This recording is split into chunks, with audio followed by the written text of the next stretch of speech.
hechos, sino que hay que hacer un análisis más profundo, donde hay que hablar de motivaciones, ¿ya? Y de significados que traspasan nuestras conductas habituales. Claro. ¿Ya?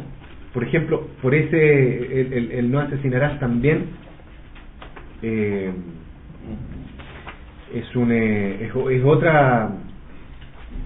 otro ejemplo de lo mismo. ¿Sí? Y hay algo que me quedó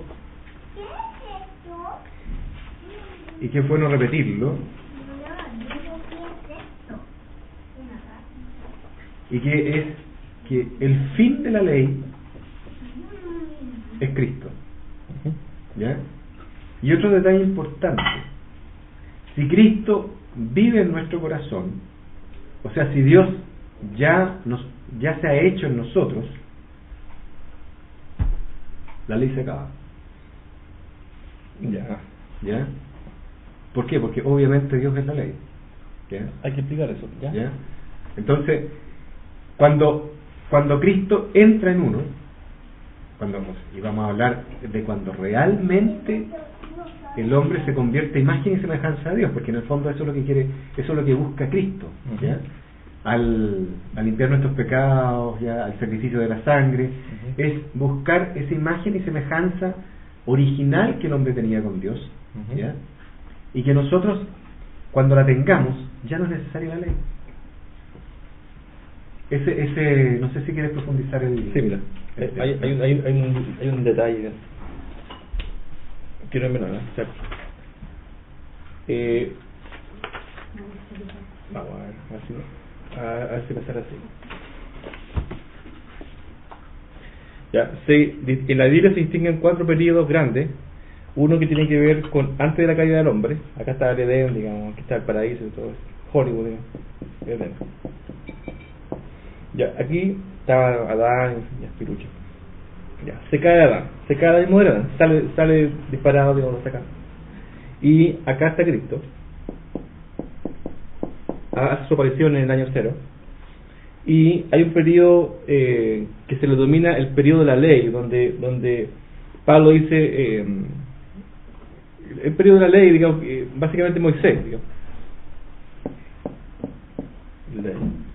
Y luego la Biblia menciona en Apocalipsis 19 la restauración de todas las cosas y habla de volver a lo original, o sea, volver a esto, digamos. O sea, y acá está Apocalipsis 19 o 21 por ahí, donde habla de volver a lo original y después del juicio y limpia todas las cosas en mitad.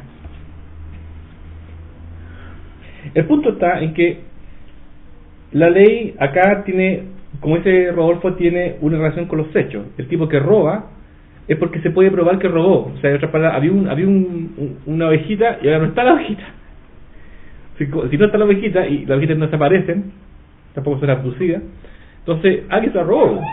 Entonces, es verdad, la comprensión de la ley en el Antiguo Testamento tenía que ver puntualmente con hechos.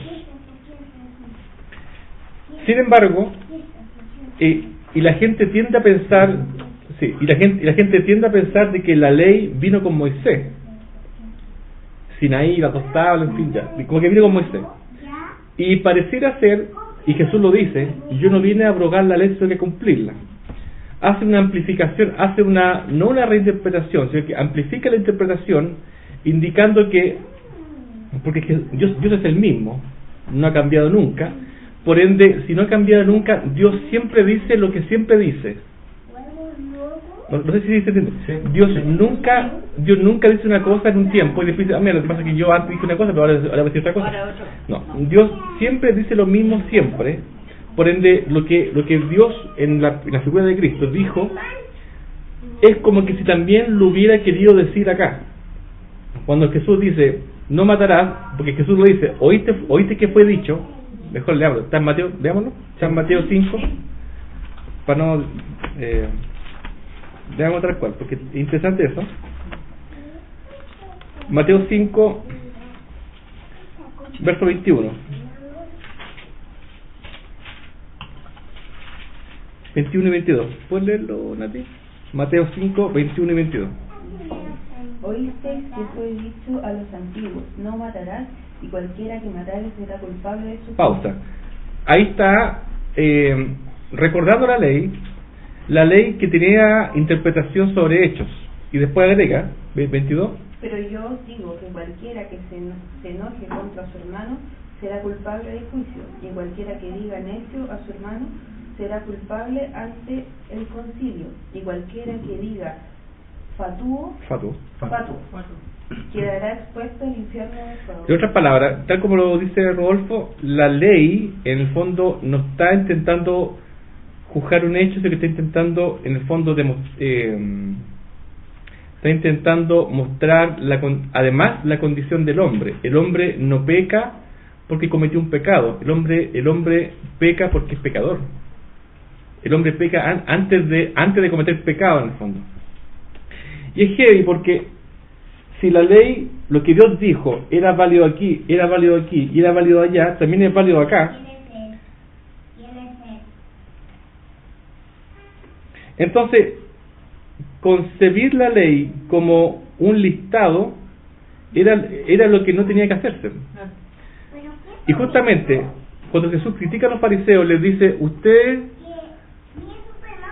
son estrictos en la ley y cuelan hasta lo más pequeño, y está bien que lo hagan. El punto está en que cuando Dios hablaba de la ley, no estaba hablando, ¿cómo lo puedo decir más? ¿Cómo lo puedo decir con palabras más entendibles? Cuando Dios decía no robarás, no se estaba refiriendo técnicamente a robar. No sé si se entiende eso. Sí. Porque también yo puedo decir, ok, pásame tu lista. Aquí está la lista. Entonces está Moisés ahí, pásame tu lista. Ok, ¿qué quieres que haga? Que no robe, ¿cierto? Ya no robo. Entonces no robo. O sea, si la ley era cumplir la lista que me estaban dando, ese justamente no era el enfoque de la ley. ¿Se entiende lo que...? Sí. Sí. Porque, Es mucho más que eso. claro, Solamente un hacer o no hacer. Mucho más. la estructura de la ley no tiene que ver con un Dios queriendo que la gente no robara. No sé si... Sí. Porque ese no es justamente el fin de la ley. De hecho sea de paso, técnicamente uno puede cumplir la ley. O sea, la ley escrita, uno realmente puede cumplirla. O sea, si uno quisiera cumplirla de verdad, bastaría con ver punto a punto dónde estoy fallando y dejar de hacerlo, digamos, por decirlo de una manera. Pero el énfasis de la ley o la estructura de la ley no tiene que ver con un listado. Eso como primera cosa. Y lo otro que le quería decir adicionalmente con lo que dice Rodolfo, Ujú. era lo siguiente, que era lo que estaba contenido en el correo. Fíjense esto.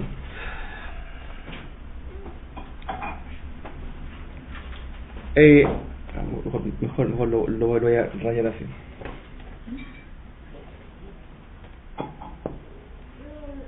No sé si se puede ver acá. ¿Así? ¿Puede? Acá está Moisés, en el año no sé cuántito, antes de Cristo, está lo mismo. Y de repente Dios le habla a Moisés.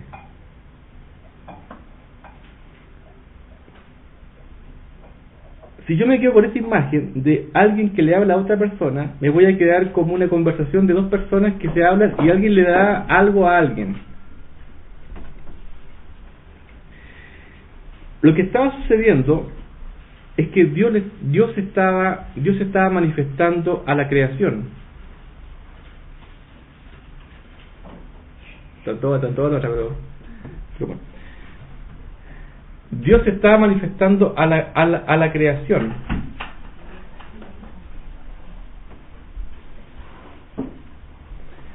Pregunta, ¿era la idea de Dios que el hombre simplemente tomara la lista y la hiciera?